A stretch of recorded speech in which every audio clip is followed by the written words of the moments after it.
Good evening, welcome to Black History Month in conversation with, and I'm really pleased, I'm going to try not to behave like a fanboy here, because I've got two brilliant Londoners joining me today for the In Conversation with two brilliant Londoners, two brilliant women, and two brilliant black women as well. And I've told them both before we've begun that I'm a fanboy, and I got their books. I got Bernardine's book before Obama read your book, I hasten to add. I got to tell you, Reni, your book was given to me by my eldest daughter, who's undergraduate. I got to tell you this though, when you read your book on the tube, you do get some stares. I've definitely heard this, and I'm sure you're getting even more stares now. Yeah, for those that don't know, it's called Why I'm No Longer Talking to White People About Race, and we'll talk more about that in a little while. But can I welcome you all to this really special In Conversation with two brilliant Londoners. Now, I want to kick things off with some gentle questions.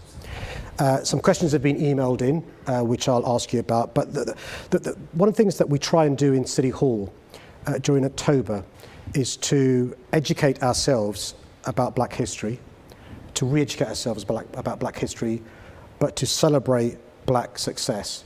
And my Deputy Mayor, Dr. Debbie Weeks-Bernard, who's organised this evening, she spends a lot of time in advance of October organising the month, and it's, in my view, the best month of the year. But I want to ask you, Bernardine, first, what does Black History Month mean to you? What did it mean to you growing up, if anything? And what do you think we should try and do during this month of October? Yeah, well, growing up, there was no Black History Month, because I go way back. And also, there was no Black history to study either.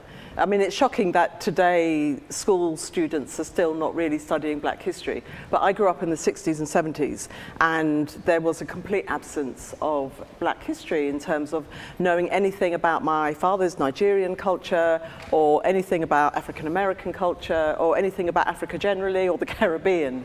And I think, you know, it was a gap, an absence in my life, even though I didn't realize it at the time, because the thing about Black history is it gives you a sense of belonging and a sense of identity. And my feeling about Black History Month today, and I think a lot of people share this, is that it really should be Black History Year, right? You know, we kind of allocate this month to it, but really it's something that should be just completely integrated into our lives. And I think of Black British history as British history. You know, it is British history. If you look at British history and you go back 500 years, and you go back to slavery, you go back to colonialism, and then you go back to, you know, the 20th century, then you are looking at a really important part of British history. So it is completely integrated, and it's, in a sense, it's a shame that we have to section it off to draw attention to it, because people don't regard it as British history, but it is British history. Do you intentionally, through your stories, try and tell that British history, Black history? One of your characters in your most recent award-winning book, the 90-year-old, I mean, her history, her story is fascinating, but you then are reminded about the history of slavery, and I don't want to give it away, and what happens towards the end, the sort of arc. Was that intentional to try and educate the ignorant reader, small I, about some of our history? Yeah, not really. I don't really see myself as somebody who's an educator, as a writer, because the creative process isn't really about educating. It's about telling stories. And, you know, I'm very focused on telling stories from a Black British perspective about the African diaspora in all kinds of ways. And in Girl, Woman, Other, it spans over 100 years, about 120 years. And so I go back into Victorian England, and I have one character who's actually born in Victorian England, because we know there was a presence of Black people in Victorian Britain. But actually, in my other books, I have explored Black history in different ways. So my third book, The Emperor's Babe, is about a Black girl who grows up in Roman London nearly 2,000 years ago, called Zuleika. Actually, in this we're in City Hall, in this area.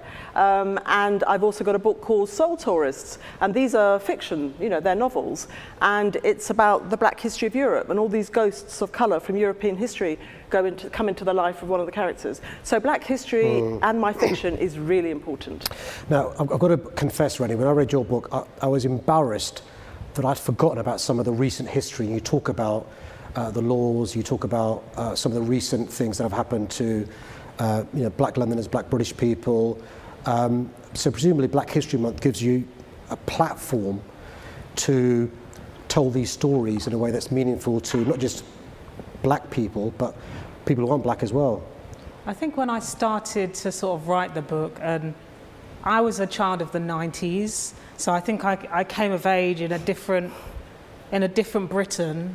I came of age, you know, when I was like 7 years old, when we had the Labour election, that my parents were, you know, hollering and whooping and celebrating and whatnot. So I came of age in a time when like we were celebrating this idea of multiculturalism. But that being said, you know, so I went to school and I did have Black History Months, but it focused like pretty much exclusively on African American history. So I felt this kind of like weird schism, like I'm a child of the 90s, I'm going to school, like we're celebrating multiculturalism in all of these different ways, but we didn't really have like access to recent histories that would, like Bernardine says, like, you know, give a sense of place, give reasoning for the belonging, because at the same time, you know, we'd also be on the receiving end of questions like, well, where are you from? Where are you really from? And I mean, I knew where I was from anecdotally. I knew that, you know, my grandparents had, you know, come to Britain while Nigeria was, you know, still, you know, in part of the British Empire, you know, and that they settled in Yorkshire, and that I had, you know, family members who were born around Yorkshire, you know, Leeds and Ilkley, and then they'd come down to London, you know, like in the 60s. So I knew that, but that wasn't reflected in like how we were learning, you know, Black history in school. It was like those like migration stories and how they were linked to the British Empire wasn't something that was reflected in our understanding of like what Black history was in school, which I think then led to this kind of like, as you sort of said, small eye ignorance of, you know, my peers would be saying, well, where are you really from? You know, like almost as if, well, if you're not white, but you're also British, like people can't place you. So I suppose you know, there were political arguments that I wanted to make in the book that I felt just couldn't be made without anchoring at least some recent history. And in the writing of that recent history, like going through the archives and stuff, like I went to the British Library, I went to the Black Cultural Archives, and you know, it was as much as a learning journey for me as it was like any of my readers.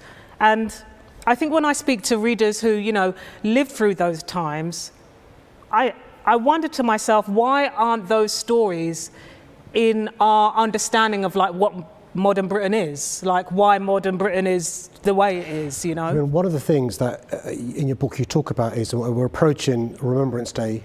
We remember those who have fallen, and the amazing numbers you talk about of those who are black and also from the subcontinent who served in the First World War and the Second World War, who until very recently no one talked about. Absolutely. I mean, when I grew up, nobody talked about this, but your book talks about how, you know, it's a fact, isn't it? Absolutely. And again, you know, it's that, I mean, I think that as a country, we need to really get to grips with the fact that like Britain's always been a very outward facing country. You know, I think empire is a proof of that, which means that, you know, when it came to those world wars, there were people all over the world fighting on behalf of Britain. And actually, when I was doing that research about the world wars, that fundamentally changed my thoughts around poppy wearing. Like fundamentally, I'm somebody now, after doing that research, I'm wearing a poppy. Before I used to think like, sometimes it felt like poppy wearing was like pulled into this like culture war argument. But you know, after I did that research and I really understood the scale of how many people basically across the Commonwealth, you know, put their lives on the line in those wars, I was like, I'm now a poppy wearer, you know? Can I say one thing that's amazing, and it's brilliant the awards you've both won, it really is, but I sort of grown up with my mates being told, and me being told, black doesn't sell. So if you want to be a successful lawyer, being black, you won't get clients, or you can't win votes being black. You were number one in the fiction paperback list. You were number one in the non-fiction charts. Firstly, how did it feel? And what was the response to, not your publishers, because I'm sure they're great, but others in the industry, you've been number one. And what did you do to celebrate? Or drink, of course. Lots of bubbly, any old excuse. I was really shocked, actually. Oh, you were really? I was really shocked because when I won the Booker, I knew a black woman hadn't won the Booker. I knew that. But I didn't know that a black woman hadn't topped the fiction paperback charts. And so, I can name a number of people I thought would have hit that spot, and they hadn't. And so for me, it was very sobering, because I realized, well, I know anyway that the publishing industry it's an economy, right? And it's about book sales as much as the quality of the literature. And actually the books that keep the industry, the wheels of the industry turning, are the commercial books. And of course I'm a literary fiction writer. And then to realize that we hadn't sold enough to hit that particular spot was really shocking. And I think what it meant to me was that the publishing industry we know that they have to open up, not only in terms of the people they employ, but also in terms of the books that they publish, but they need to publish books in every kind of genre. And this is my mantra at the moment, because they have published some non-fiction and some literary fiction. But generally speaking, they don't publish in all the genres that really sell, like crime and thriller and horror and so on. And just to say, Reni was, I think for 1 week, the best-selling author of all genres. And that had never happened before. Is that right? For first, I think, First black British person. Yeah, I mean, the only other black person I think had done it was Michelle Obama. Yeah. Which is Never heard wild. Of her. What was brilliant about both of your achievements was, I really love, you just mentioned it now, Bernardine, but one of the quotes I saw from you was you name-checked so many black authors, and you mentioned that you were standing on their shoulders and stuff. And I'm like you, I can't believe no one's done it before. You know, we're in 2020, and it's sort of, you sort of no. But I mean, it must have felt like particularly bearing in mind the title of your book. You're talking about some pretty crunchy, challenging things, but as Bernardine said, it can be commercially successful. Yeah, I mean, I think one thing that we have to say about the charts is that I believe that the charts have only been in existence since like the turn of the millennium, right? So there is a possibility that a black British author may have, you know, hit those marks. You reckon not? I don't think so. You don't think so? I mean, because I'm trying to do it down, basically. I'm Can I trying just to be say, like, it can't be me. Seriously. You're doing down your achievement, Bernardine. You see, I've been around not much longer than you, and I can't think of who. If I was your spin doctor, I wouldn't allow you to have said that, by the way. Well, I just feel like, you know, Why I'm, which is my nickname for it because it's like 10 words long, that title. Not saying that's a regret, but it's a mouthful.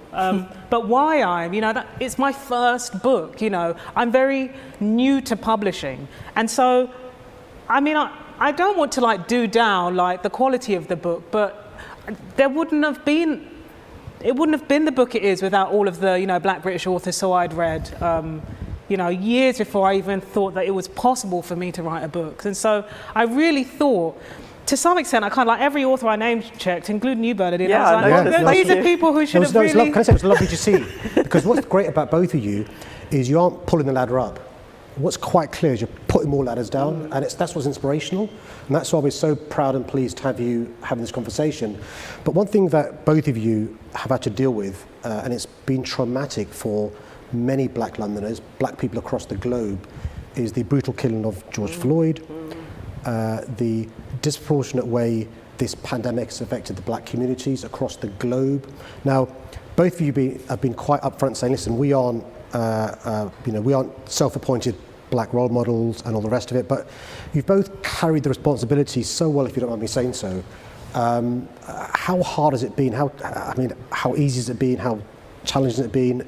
How do you deal with that? Because whether you like it or not, many young people, black people, do see you, both of you, as role models, as spokespeople, even though you've not asked to be one, even though you've not been appointed by anybody. How do you carry that? How do you deal with that? I completely accept it as it's really important that I take on that responsibility. And I started writing for theatre professionally in 1982. So actually, the journey I've led to get into this stage in my career has taken 40 years, right? And suddenly, in the past year, Everything has changed because of the Booker. So I know what it's like to be outside of the centre, and I know what it's like to come up against all kinds of obstacles as a writer, as a theatre maker, just as a black woman negotiating my space in a majority white country. And at the same time, I come from a very political family. My father was a socialist. He was a Labour councillor, first black Labour councillor in Greenwich in the 70s. My mother was a trade union rep. And it was always about the greater good. It was always about taking other people with you. And that's something that I've carried throughout the whole of my career. It's just that people have realized that I've been doing it because I have a much larger platform. But I think, I'm not saying that all artists or all writers have to take that on as a responsibility, because why should they? White writers are not having to represent anybody but themselves often. But I take it on, and actually, it gives me great pleasure. It's part of the pleasure of the success I have at the moment is that I can share my platform with a lot of, especially the new writers coming up right now. And one of the things, before I get to Reni, is one of the great things you do is help mainstream an issue that could, if we're not careful, be seen as a peripheral issue because of you know, the people you mingle with now, who you roll with now. You can mainstream this issue, which I think is a huge benefit to those of us who believe passionately about this. Yeah. Well, years ago, I would tweet things and they would just disappear without trace and get about 10 likes. And now they have the chance to go viral. And we know social media is a very, very powerful tool. Yeah. And so, yeah, definitely people are listening to what I have to say now. Yeah. And your book, actually, it was written before George Floyd's brutal killing. It was written before Black Lives Matter, the movement, and before it was a mainstream issue. But actually, luckily, you'd done the homework and you could talk about this so fluently. I mean, how do you feel about the responsibility that's been thrust upon you as the author of this book that everyone's reading? And it must be quite stressful as well. I felt, I think, very conflicted at the time. I think particularly when the book went to #1, about the circumstances that led to that. Even though I think that, you know, I think both of our work, there could have been a time when publishing said that it wasn't going to be commercial, like that our work might not be considered bestsellers. So I felt conflicted because, you know, obviously I'm pleased that the work is reaching a wider audience, but I'm dismayed at the circumstances that suddenly got people sitting up straight and being like, oh my God, I need to read more into this. I think that, you know, again, this is a matter of standing on the shoulders of giants. I think that there has been work done for years, for decades, infrastructure that has been set up, you know, Bernardine's work is part of it, that, you know, has meant that at a time of essentially, you know, it was a point of global crisis, no doubt about it, what with the pandemic and then also, you know, a huge reckoning on Black lives, that people needed resources. And I felt very fortunate that my book could be one of those resources that people felt that they could reach for and recommend to friends when people were suddenly, you know, shocked and felt that they needed to understand a little bit more about why this was happening, like what racial inequality looked like. And I did an interview I think it was for British Vogue, you know, soon after that moment, in which I said, you know, there have been people working, underappreciated, you know, unsung heroes, doing that infrastructure for a long time now. When I think back to, you know, the inklings of the Black Lives Matter movement back in 2012, when, seriously, he was simply just a young boy, Trayvon Martin was shot. You know, people have been doing that organizing work. People have been doing that big picture abstract thinking work for, you know, in the latest iteration of the movement, you know, close to a decade, but even much longer than that. So to me, like, the fact that it's suddenly global and so many people have sat up is really testament to all of that work. And I'm glad to be a part of it, I really am. Just to say that, you know, it has been a catalyst for change in this country, and that's really interesting. You know, like you say, they have sat up, and for example, in our industry, the publishing industry, lots of Black writers are being commissioned and they're buying the books in a way that they haven't before. Mm-hmm. So, and we have to obviously make sure this is sustained forever. But yeah, it has been an amazing catalyst. And I don't know about you, Bernardine, but I remember when I was like first working around the ideas for this book, I received feedback and I was told it's too ambitious. You know, it's from the publishers and from from prospective publishers. You know, it's too ambitious a scope that you want to go for here, and you know, the ideas that I pitched at the time, they're not that different from what's ended up in the finished product.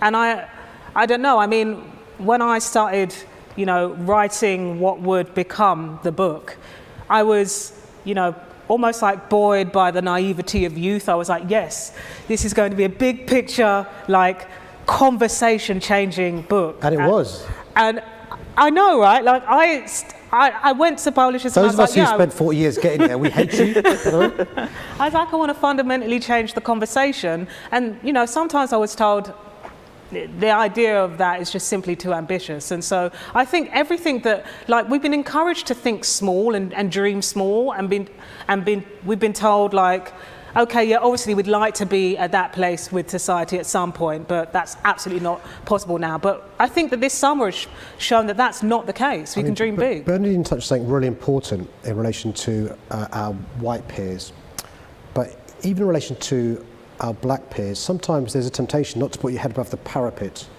It ain't good for business. But you are way out there in relation to your title speaks for itself. The issues you're talking about are quite challenging and quite crunchy, particularly in other protected characteristics. Your chapter on feminism is fantastic on intersectionality and some of the tensions there are. Did you ever think, for a first book, I'm not sure if this is a bit too bold, were you not advised to be, you mentioned being less ambitious, but to be less, I don't want to use that adversarial, but... Sometimes I think I was told once, tone it down. Yeah. I mean, one thing I say about the title, and I always said this like from day one of publication, that, considering the blog post that the title came from, I was like, this is so emotionally exhausting. I was like, I will talk to white people about anything, EastEnders, their pets, holiday, anything, just not this topic, because I don't think I can hack it anymore. And what I tried to do with that original blog post was really like, elucidate why I had to draw that boundary for myself, right? Do I still feel the same?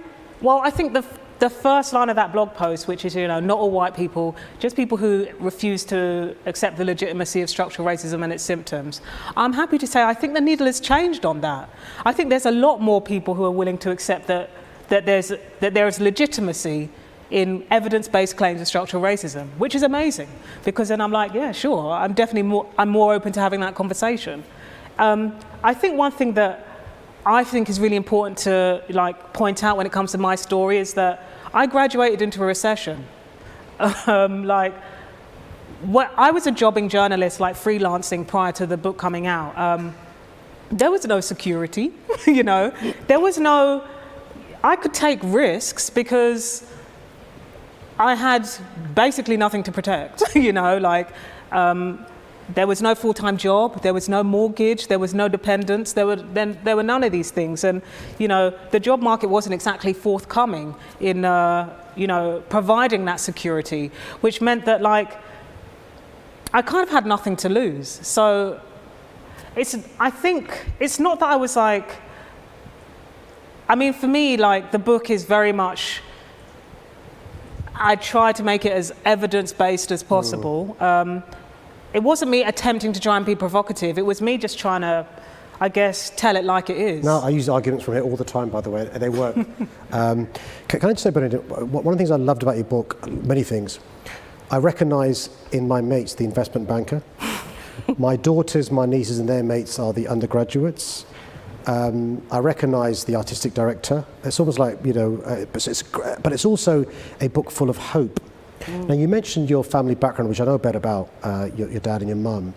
One of the things that I think can give hope is, without being rose-tinted, but the progress of your life in relation to what life was like in South London when you grew up, versus now you've been a Booker Prize winner and a chart topper. Just for those of us those people who watch it, who think it's doom and gloom, are you hopeful? I'm very hopeful. I also have doses of cynicism sort of lurking around, but actually I think we always have to acknowledge the progress we've made in this society over the past century. We just have to acknowledge that, and often we don't, because we know that sometimes it feels like, in terms of race, we're in crisis in this country, especially when you look at the statistics, of imprisonment, or, the number of black women professors, of which I'm one, and there are hardly any of us, or the judiciary, or whatever. So we always feel as if we're kind of beleaguered and we're not developing and not moving as a nation, but we totally have, because before 1976 it was legal to be racist, and people were, and they were towards my family when I was growing up. And my father came from Nigeria in 1949, and he had a terrible time, and my family, a mixed race family, had a terrible time. And so over the decades we have seen progress. I grew up at a time where there were no black people on British television. None at all. I remember the first black person I saw in 1974, Angela Bruce, Coronation Street.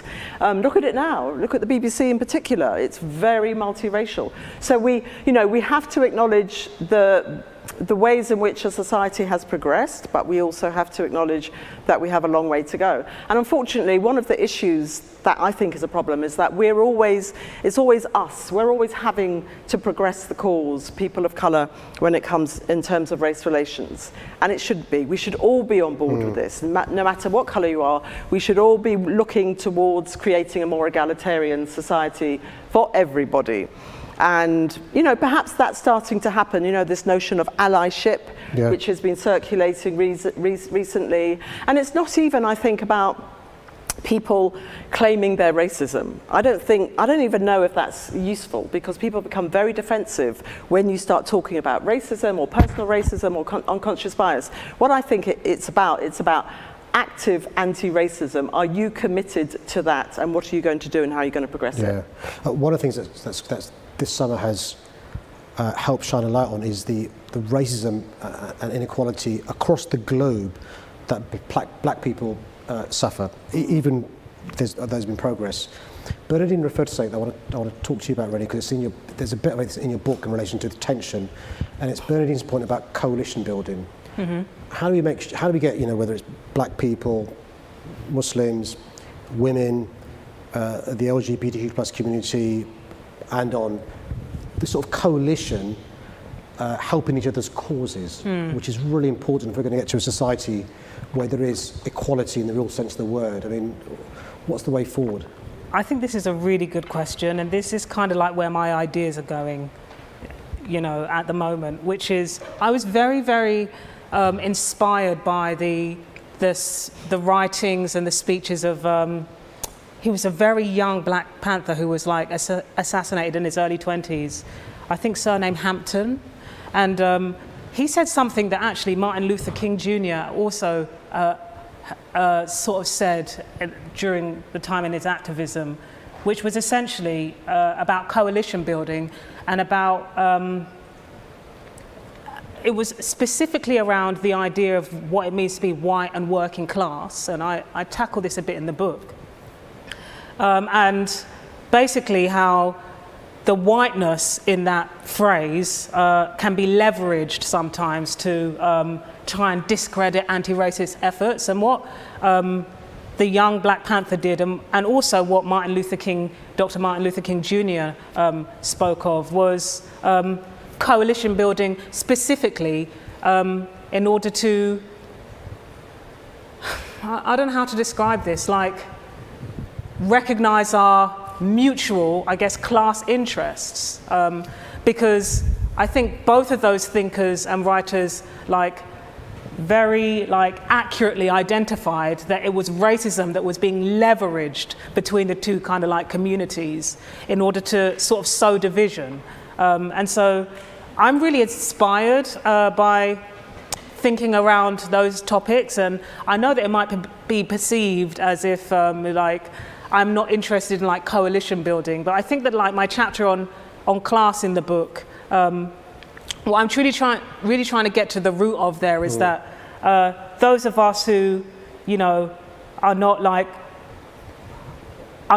upper class, we have a lot more in common, and we have to recognize that racism is being leveraged in order to, I guess, sow division and mistrust, I think. So I'm personally very interested in coalition building, but I do think that it has to come with an understanding of okay, we need to divest from, structural discrimination in order for that coalition building to be successful. Otherwise, there's always going to be underlying, like, bubbling up resentments, and that's really what I tried to tackle in my chapter on feminism as well. You know, I'm always going to be a feminist. I might not always love the priorities of, like, high-profile feminist campaigns, but I'll always stand up for women's reproductive rights. I'll always stand up for, you know, I'll always stand up on, you know, against sexual violence. You know, because, you know, there's women who are black, you know. Yeah.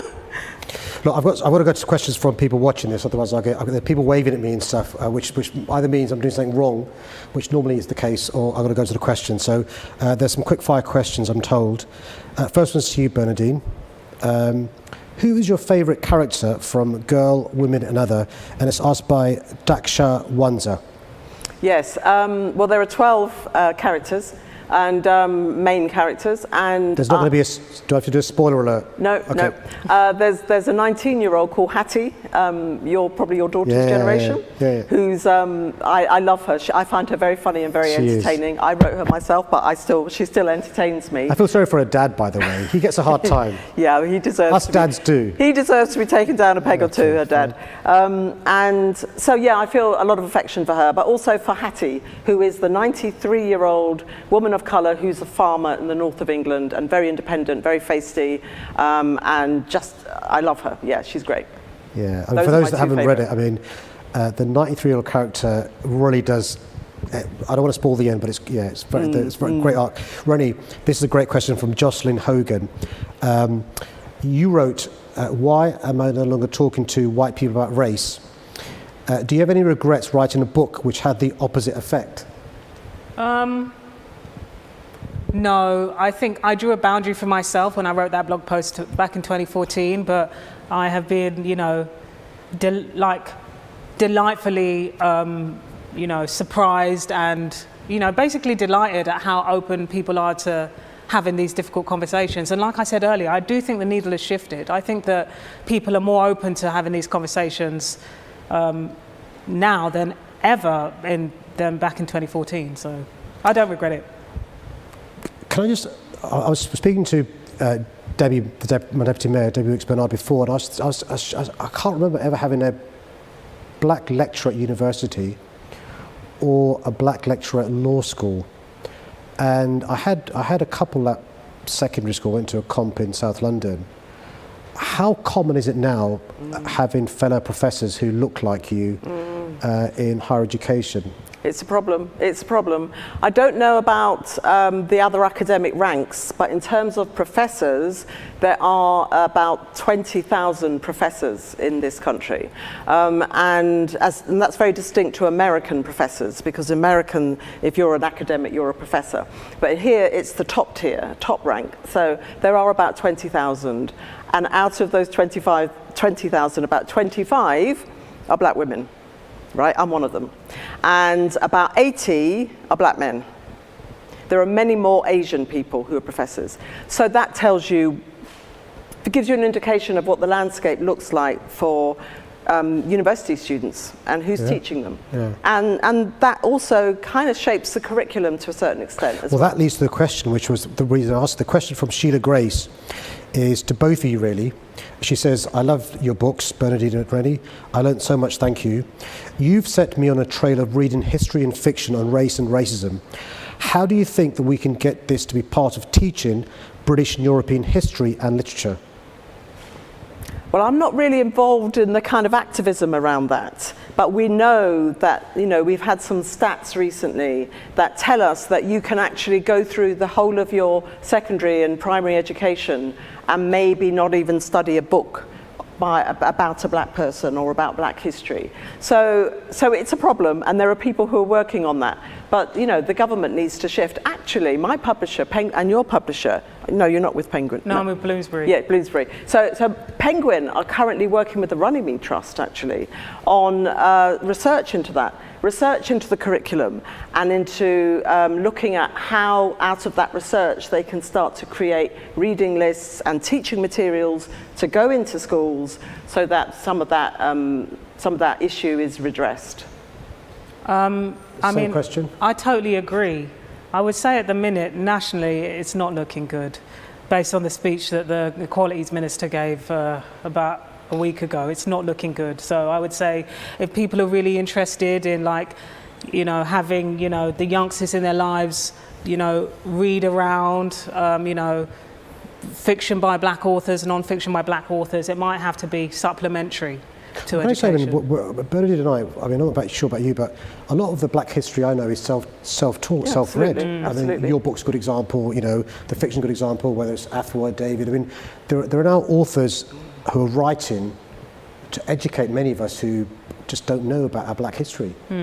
Actually, David Odoshoga, he's published this year a sort of young people's version of Black and British with pictures. Fantastic. Yeah, it's great. Definitely. So I think it's going to have to be supplementary for now. I think so. Until, like, you know, we have a government that's perhaps more interested in, you know, putting a bit of a fuller understanding of British history on the curriculum. Don't think it's going to happen for a while, though. Now, I mean, this actually, I'll start with you in the next question, Reni, which is from KKN. I'm not sure why I can't foresee the full name. And the question is, what are the author's views on the term BAME, for those that aren't aware, it's Black, Asian, Minority, Ethnic? Well, I know that sometimes it can be kind of contested. Personally, I think as a writer, I just use the term that the most people could understand at any given time. So when I was writing the book, but you know, also I came from an activist sensibility, so when I was writing the book in activist circles at the time, people were using the term people of colour to describe people who weren't white. And I didn't want to just write non-white in the book because I felt like, well, that sounds like an absence or a deficiency or something. I don't like the idea of that. So I was like, okay, I'll go with this phrase because I felt like BAME was a phrase that it felt like it wasn't in common parlance at the time. So I don't really have any strong feelings, but in my writing, I just try to use terms and phrases that I think most people will understand. I mean, Black, Asian, Minority, Ethnic is a really useful umbrella for those of us that aren't white, and it's really important. But the downside is something you refer to, Bernardine, which is it can mask the racism and inequality amongst some parts of this really important coalition. So the stat you gave, which is a fascinating one, I wasn't aware of that, black professors. Now, if we use the phrase, by the way, I'm somebody who's an advocate of BAME, but the problem is, if I ask you the question, how many BAME professors there are, you can give an answer that's quite impressive. But it masks the lack of black professors, which you refer to and stuff. I mean, so there's sort of a tension, isn't there, between... Yeah, I mean, we need these terms that are some kind of shorthand, but at the same time, that term conflates too many identities into its name. My feeling is a bit like Reni in that these terms are always evolving. You know, I was half caste when I was growing up. Then I was mixed race. I think now I'm biracial. My dad was Negro, you know, which actually wasn't an insult back then. It's not really an insult now, to be honest. It's just a sort of old-fashioned historical term. And then we were coloured, and that coloured suddenly wasn't acceptable, but actually people of colour is acceptable, and I quite like people of colour because I'm a writer and it's quite poetic. So I think these terms are constantly changing, and BME, of course, is another term. But you're absolutely right. I think the reason people don't like it is because it does hide some of the iniquities in our society. So when I was growing up, I called myself black because if you weren't white, you were black. It was a political phrase used. And then it went to, I think, Asian, then around Rushdie, it was the Rushdie affair, was Muslim, and then I was BAME, I think, or BME first, then BAME and stuff. But I really like both your answers about the evolution of the description. I mean, how do you, and again, your book talks about the multiple identities we have, and actually in terms of class, in terms of gender, in terms of other issues. How would you identify yourself? I called you at the beginning, and apologies, you're a successful Londoner, you're both successful women, you're both successful black women who are Londoners. I mean, how do you... Okay, so I would really be a Londoner first and foremost, really, like above everything. And I think I say that because I've had the the incredible privilege to be able to travel the world with this book, pre-COVID, and I just feel like there's a distinct way of living here and a distinct way of relating to one another that I've not been able to find anywhere else. And so, sometimes I might say Black British, but I would say, first and foremost, I am a Londoner. But I mean, outside of that, I'm just Reni. I mean, ultimately, I think particularly when it comes to award-winning chart topping. Yes, that too. But I think particularly when it comes to characteristic identifiers, I say this in the book, they're externally imposed. I think, I'm a black person as a neutral descriptor, but as I say in the book, I was born into the meaning of what it means to be black, kind of against my will. I feel like most of my adult life has been trying to work out, oh my God, there's all this social meaning around being a black person that I'm now trying to decipher and pull apart, and that's part of what the book is, and that social meaning is from centuries of structural discrimination. But there have been times in my life that I'm I resent having to live through that social meaning. The writer Ta-Nehisi Coates writes this beautifully, being born into this body and then, oh my God, and I know that sometimes the term is contested, the term white privilege, but the privilege of being born into a body that isn't weighed down by that social meaning is that you never really, you don't have to contend with it. I remember in the book I write about, being aware, oh my God, I'm a black person at the age of 4. And that was because I was watching cartoons and stuff, and I realized, oh, the people with the skin color like mine, or they're not really the protagonist, they might be a sidekick, or sometimes they might even be a baddie, and I was going to my mum with questions. And so to some extent I do resent that it's externally imposed on me, but at the same time I'm well, we can't outrun it, we have to try and tackle it. It's your lived reality in a majority white country, because actually, we're both of Nigerian heritage. In Nigeria, that's not an issue because everybody's the same. And I am somebody who is biracial, and but I could never identify as white, because if I were to say to you, actually, I'm not white, and I wrote about this recently in a New Statesman piece. If I were to say to you, I'm not black, I'm white, and my mother's white, you'd think I'm nuts, right? Because I don't present as white. And I think it really kind of embodies one of the issues around race, is that it's how people see you. If I was a really light-skinned mixed race person, I would probably be able to move through this world as a white person, but I'm not. So I move through this world as a black person. But actually, if I can identify as black, I should be able to identify as white.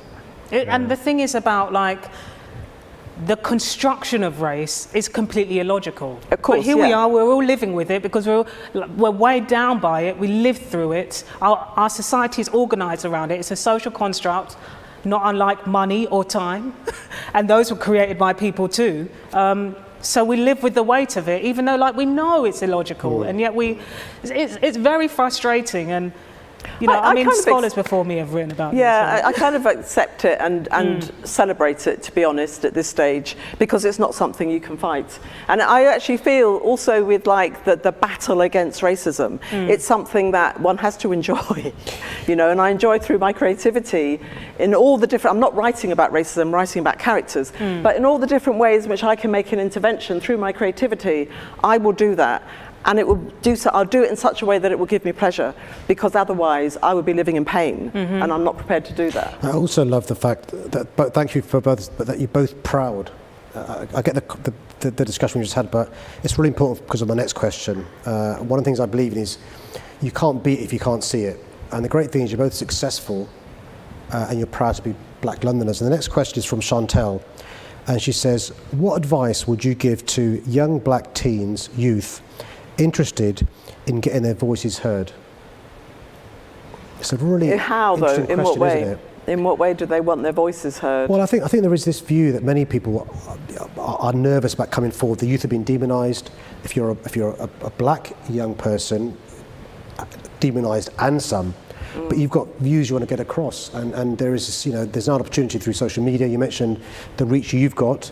but also there's opportunities that you've provided. I mean, you talk all the time about the shoulders of giants and stuff, and so, what advice do you give a young person who wants to write, who is an activist or wants to be a teacher or an author in relation to being heard? I think one of the most important things, if you're coming from a community and you're considered to be a minority, is to develop your self-confidence.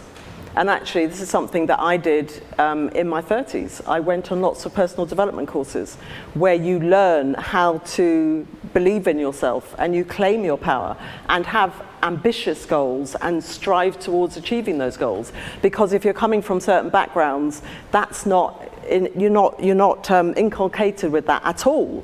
You're told to shut up and to aim low, and you're not going to achieve, and that's your status in life. So with the young people who want to achieve, whether that is in politics or whatever profession or through their creativity, and they feel they need the confidence to do that, then actually, especially online now, they can go, especially with Americans, they can go onto these websites and read the books that will actually help them claim their power and give them the confidence and the vision and the determination and the self-motivation, help them with all of that to go out there and achieve whatever it is they want to achieve. Ready? Yeah, definitely. I would say first off, be prepared to be unpopular. Just be prepared. I think, do your research. That's really important, especially in this age of misinformation. If we were going to, stick our heads over the parapet, let's make sure we're speaking from a place of, fact and truth. And what else would I say? I definitely agree with Bernardine. So I spent the majority of my childhood in Tottenham, in northeast London, and there was nobody from a similar background from me, or from my immediate surroundings who were authors. I remember when I was in secondary school and sixth form, the things I was really interested in were philosophy, ethics, English literature, and I was told by members of my family, okay, well, how are you going to earn a living from being interested in philosophy and ethics,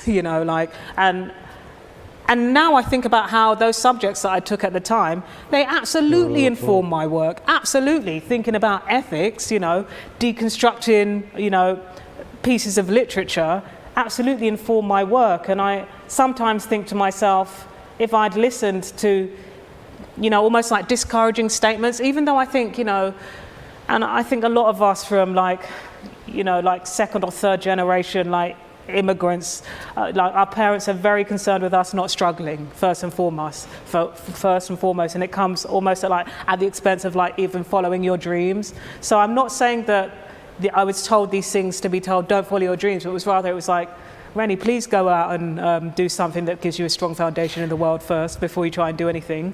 But I sometimes think if I'd listened to that, I maybe wouldn't be where I am now, but I would say that where I am now is through being unpopular for a long time, for a good few years there. Well, listen, enjoy this, the popularity wave that you're on. Can I just thank Reni, Bernardine, thank you so much. It's a really, I think, good point to end on, because I think both of you have shown you're at the top of your game, but the work ethic is just impressive. And what I always say to young people is you've got to work hard. And I think both your answers to the last question shows the fruits of the hard work, but also what you both said is, although Black History Month may end in a few days, we need to spend all year round celebrating Black success, but also educating or re-educating ourselves about some of the Black people upon whose shoulders that you've both stood and who are responsible for London being the greatest city in the world. And as the Mayor of London, can I say how proud I am of both of you as Londoners who are at the top of your game, and the ripples of success are felt all around the globe. Thank you so much. Well, we're proud of you too. Yes, absolutely. Thanks for having us. Thank Cheers. you.